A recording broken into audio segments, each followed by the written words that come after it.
Bom dia, bem-vindos a mais um Coffee Break com Portugal de CIO.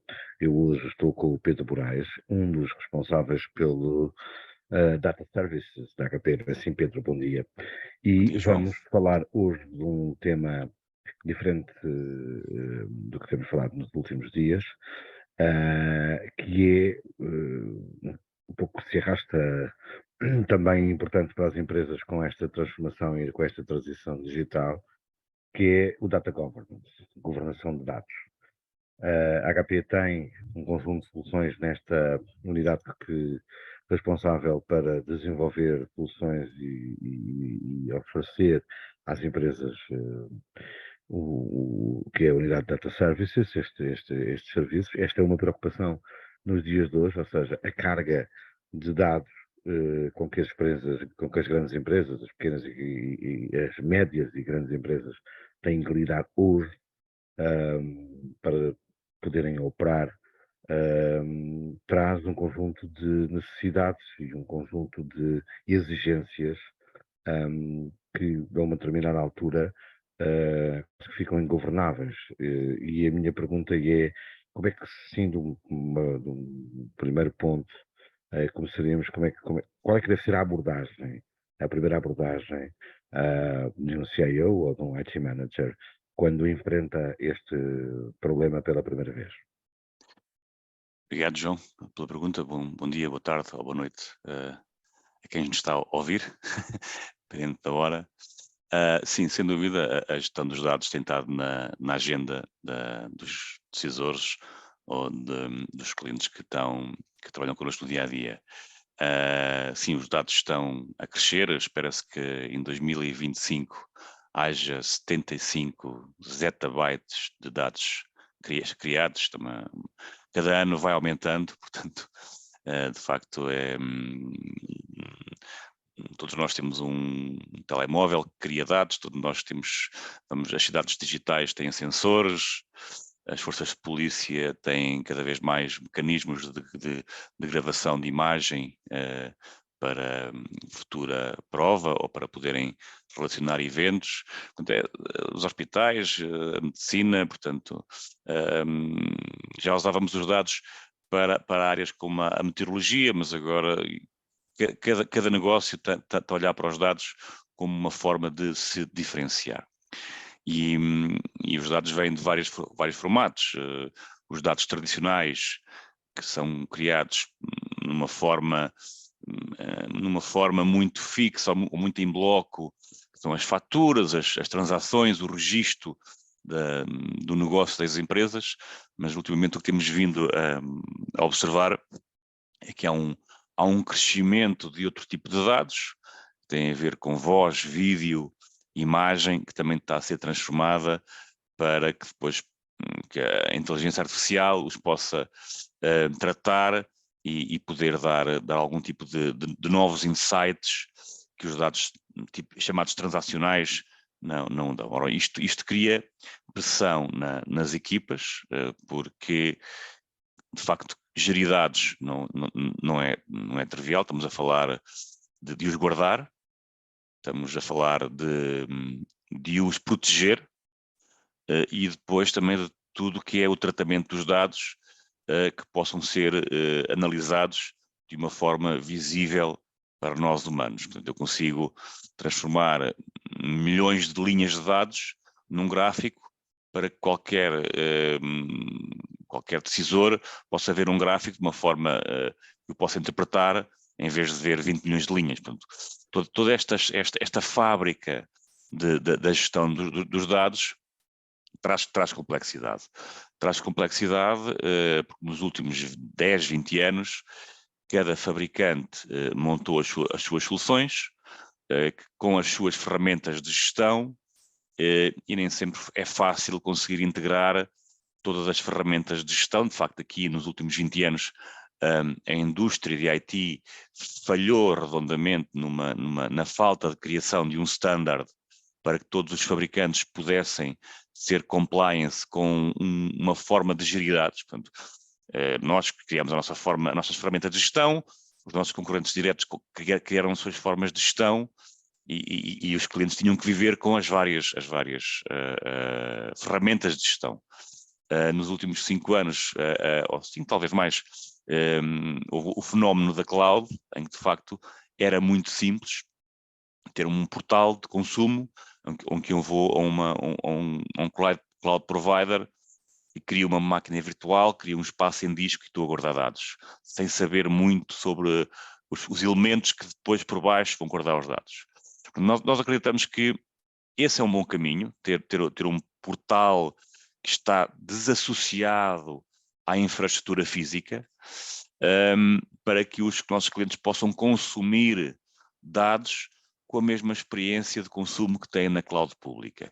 A nossa visão é a experiência cloud é positiva, acho que está correta. O que estamos a trazer ao mercado e a nossa inovação está focada nessa experiência de consumo na cloud, mas com a coexistência da cloud pública com a cloud privada. Portanto, todo o nosso percurso e todos os nossos anúncios têm a ver com esta forma de gerir dados, proteger dados e guardar dados, com uma experiência que nós chamamos Cloud Native, em que oferecemos já o nosso portal GreenLake, está já disponível, e em que, de facto, os nossos clientes podem criar espaço para guardar dados, sejam eles de que forma forem, vou entrar aqui muito rapidamente em termos mais tecnológicos, Sim, sim. O bloco, o file e o object, portanto, são os 3 grandes formas de guardar dados. Portanto, o nosso caminho vai nesse sentido, dar um portal de consumo em que os clientes podem guardar, proteger e consumir dados, mas colocando ou no data center do cliente ou numa colocation a infraestrutura que vai servir de base para que os dados possam ser, de facto, guardados, protegidos e geridos. Portanto, é um Gerido caminho. como? Esse gerido é um gerido ao consumo, ou seja, é um as a service, ou os custos, ou não sendo assim, porque provavelmente os custos vão disparar imenso para as organizações. Como é que vocês têm organizado Ok, excelente pergunta.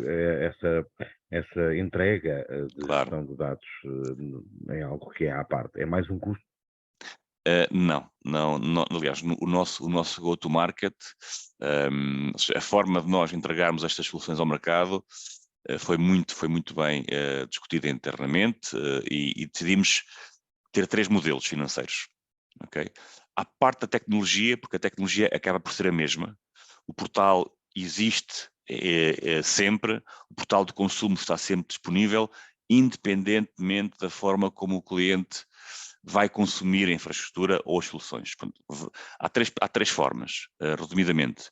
A primeira forma é uma transação pura, que foi aquilo que sempre fizemos desde sempre, em que há uma necessidade de um cliente, faz uma configuração com X discos, com um backup, com uma parte computacional, isso cria uma lista de part numbers que depois o cliente final irá adquirir.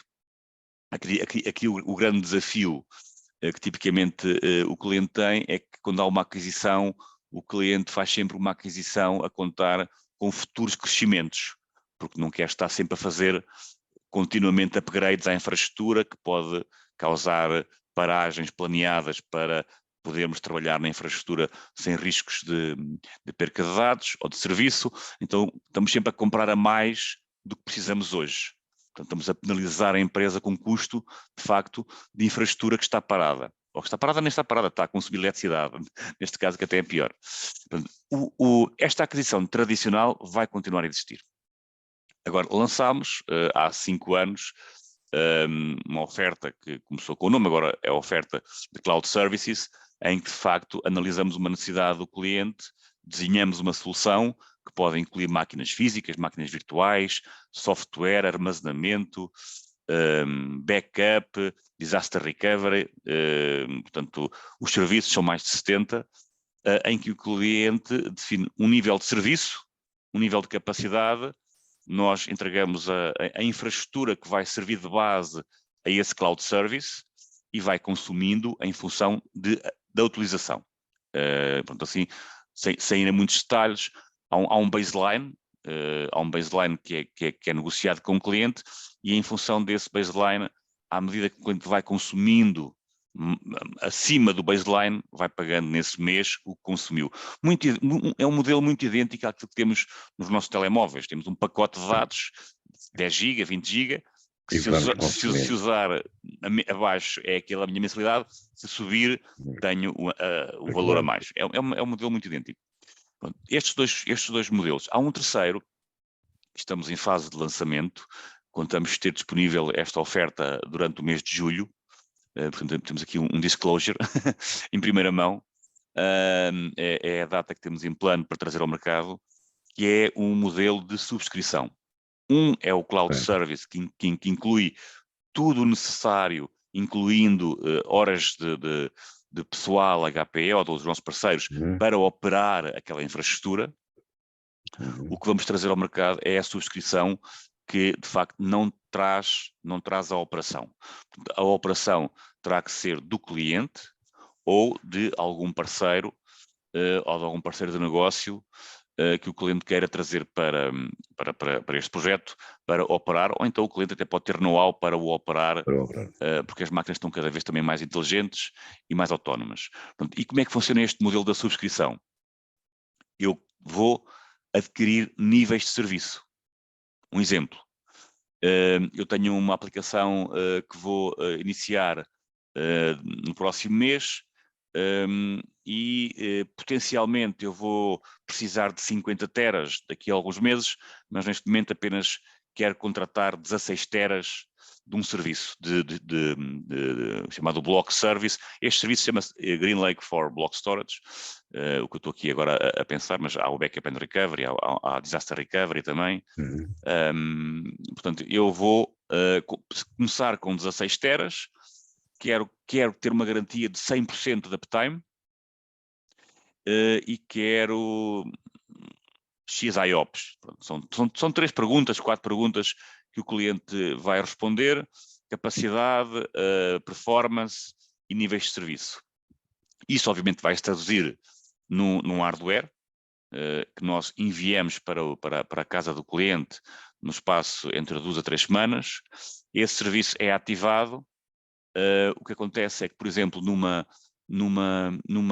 nível de serviço de 16 teras, que até é o nível mais baixo de entrada, nós vamos instalar no cliente sensivelmente o dobro do que aquilo que está a ser contratualizado, para que o cliente possa subir sem problemas.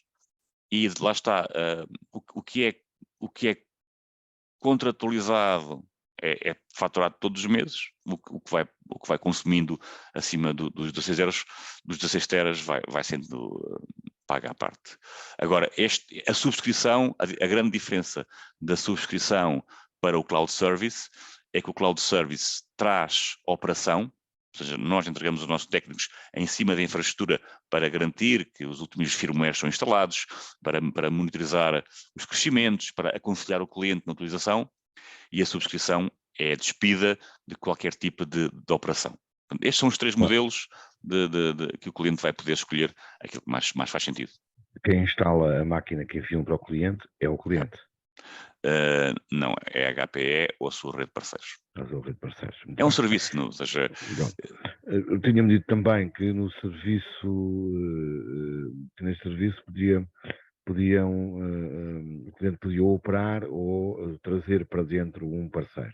Certo. E isto levanta-me aqui um conjunto de questões, para o qual quero um conjunto de questões que são um problema do meu ponto de vista. O ransomware, os ataques às empresas, cybercrime, é hoje algo tão ou mais profissional, sem desprimor para ninguém, para que as pessoas tenham a ideia de que eu estou perante um executivo da HP a dizer isto. Uma empresa de cibersegurança, de cybercrime hoje, é o que eu estou a dizer, não são cybercriminais, uma empresa de cybercrime tem um nível de excelência quase igual ao de uma HPE. Esta é uma realidade de que nós não podemos fugir. Certo. Estamos perante profissionais que todos os dias atacam empresas, ponto final.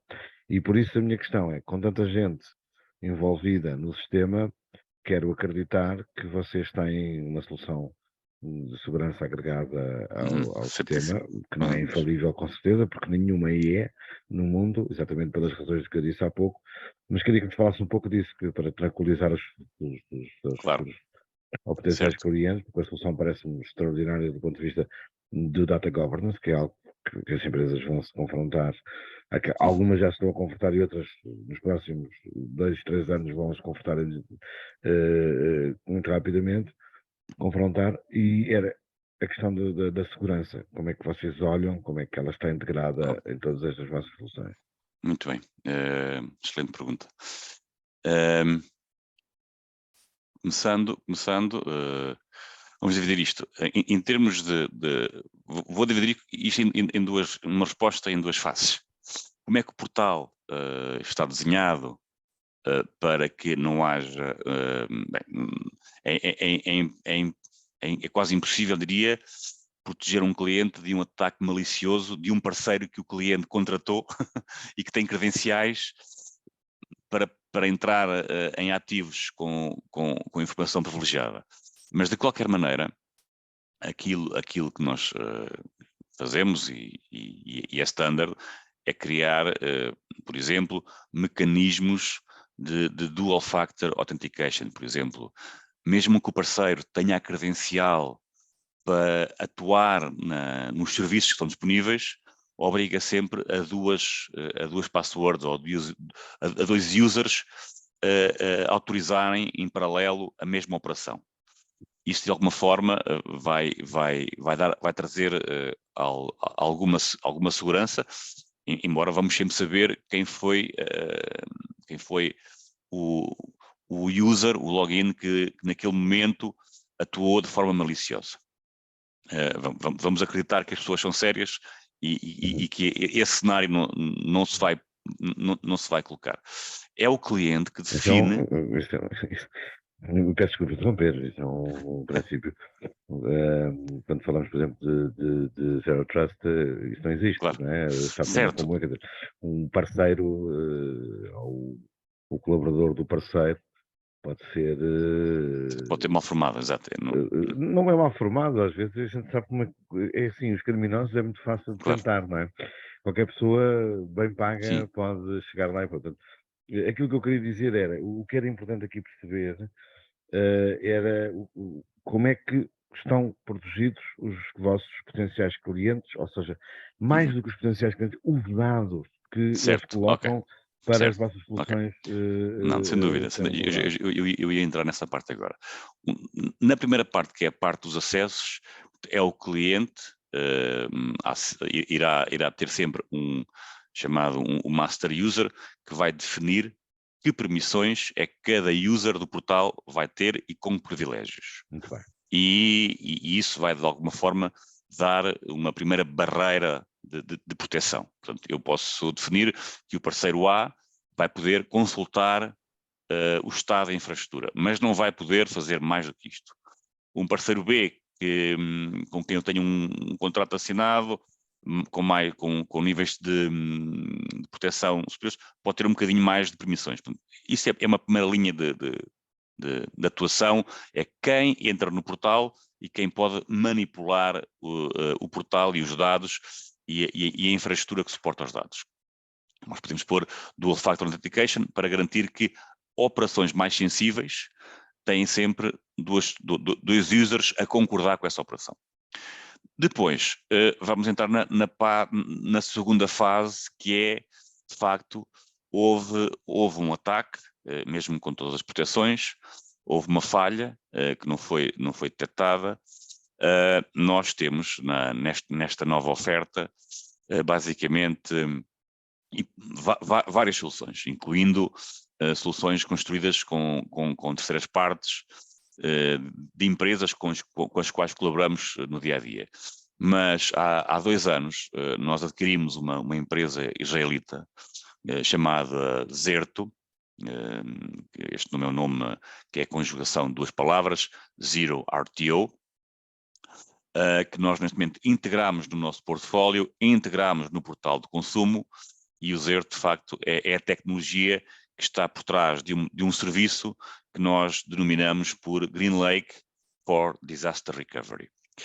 Ora, este software da Xert, que permite termos esta oferta do GreenLake for Disaster Recovery, anunciou no dia 18 de maio uma nova funcionalidade de CyberVault. Ou seja, o que é que acontece?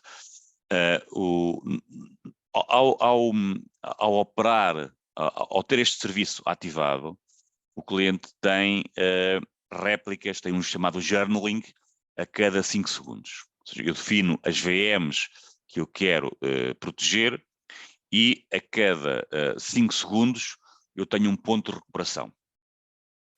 Portanto, e além de fazer este journaling, há um mecanismo de inteligência artificial que está a ler que tipo de I/O é que está a ser passado entre o site de produção e o site de Disaster Recovery, que pode estar até numa cloud pública. Portanto, ele sabe que tipo de I/O é que tipicamente passa nestas VMs.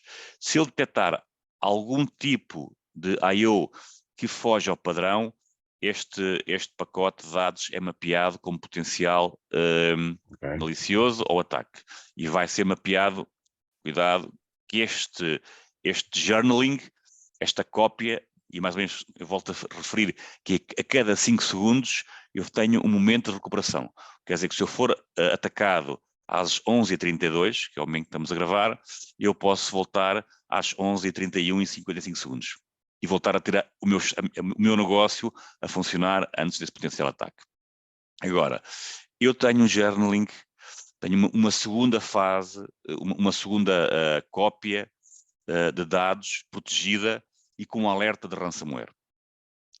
A proteção não acaba aqui, nós podemos criar uma terceira linha de proteção, que nós chamamos um CyberVault, que está completamente isolada por rede de qualquer tipo de comunicação com o meu site principal, em que tenho todos os dados imutáveis.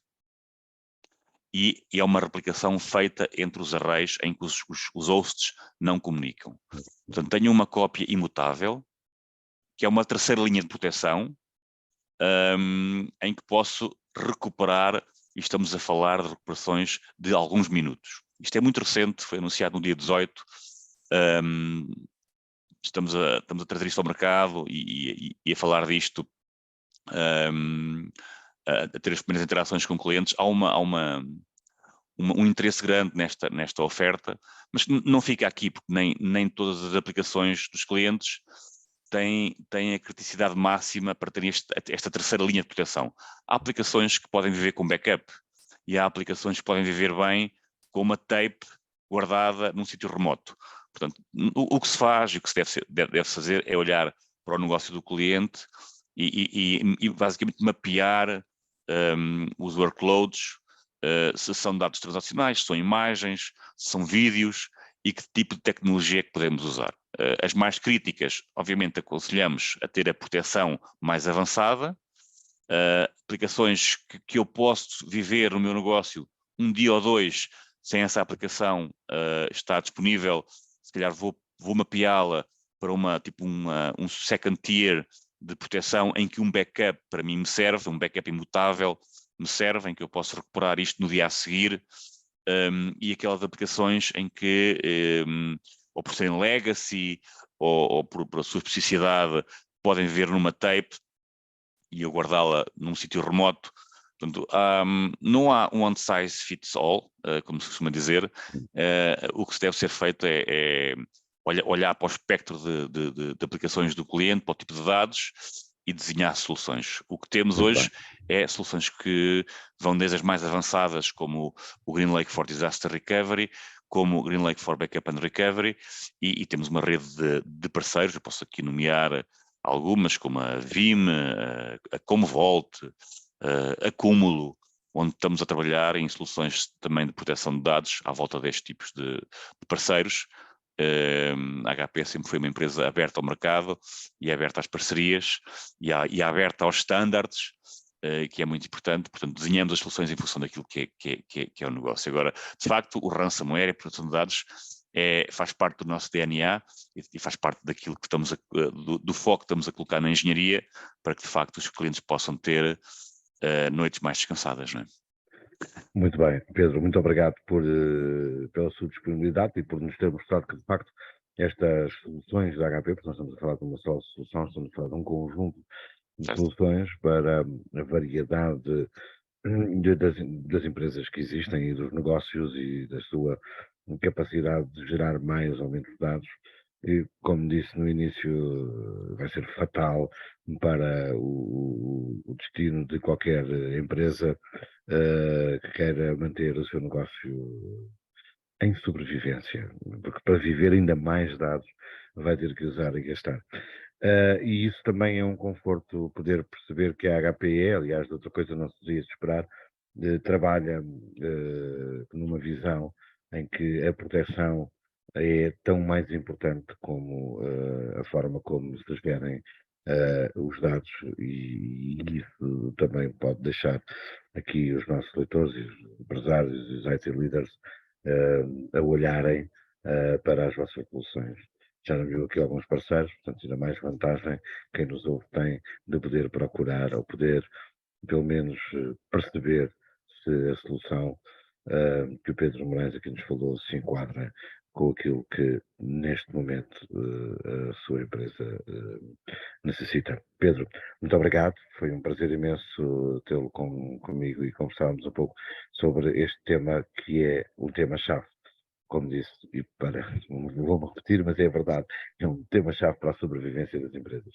Nós é que agradecemos, em nome da HPE, muito obrigado e continuação de um excelente trabalho.